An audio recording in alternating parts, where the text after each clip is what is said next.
Bonjour et bienvenue à l'émission Minéraux 101. Depuis environ 4,5 milliards d'années, notre Terre est composée de minéraux plus impressionnants les uns que les autres. Certains parmi eux occupent une plus grande place sur la Terre que d'autres. Parmi eux, il y a l'aluminium, l'argile, le cuivre, l'or, le fer, le plomb, le lithium, le nickel, le quartz, l'argent, le soufre, l'uranium, le zinc et plusieurs autres. À travers le monde, les humains cherchent à trouver ces minéraux afin de les utiliser pour de nombreuses raisons, chacun ayant leurs différentes caractéristiques. Les mines sont nos moyens de trouver ces derniers. Suite à ceci, nous allons vous introduire certains des plus communs au Québec. Avant ça, le Québec se démarque comme étant un des 10 principaux producteurs mondiaux dans le secteur minier, ce qui lui donne une position avantageuse sur le plan mondial. Il est remarquable par ses richesses naturelles et de son vaste territoire. Au Québec, on peut compter environ 30 158 entreprises d'exploration et une quinzaine d'industries de première transformation. Maintenant, au sein des minéraux métalliques qui sont exploités, il y a les notables dont l'or, le fer, le cuivre et le zinc.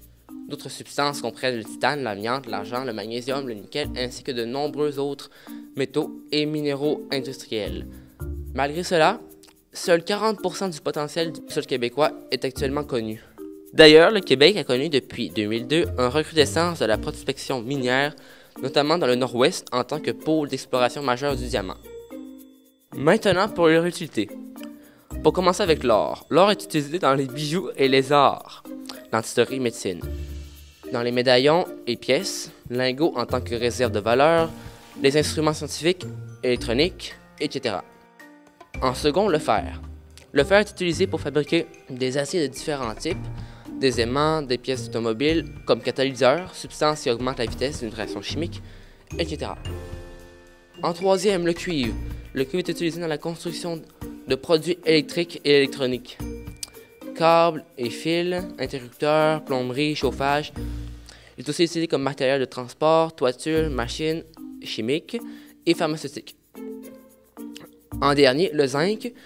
Le zinc est utilisé dans la galvanisation, action de recouvrir une pièce d'une couche de zinc dans le but de la protéger contre la corrosion. Moulage, composés chimiques dans le caoutchouc et les peintures. Pièces automobiles, fusibles, électriques, anodes, piles sèches, nutrition, etc. Malheureusement, c'est la fin de notre émission. Nous souhaiterons vous revoir une prochaine fois et nous vous remercions de nous avoir écoutés. Merci beaucoup.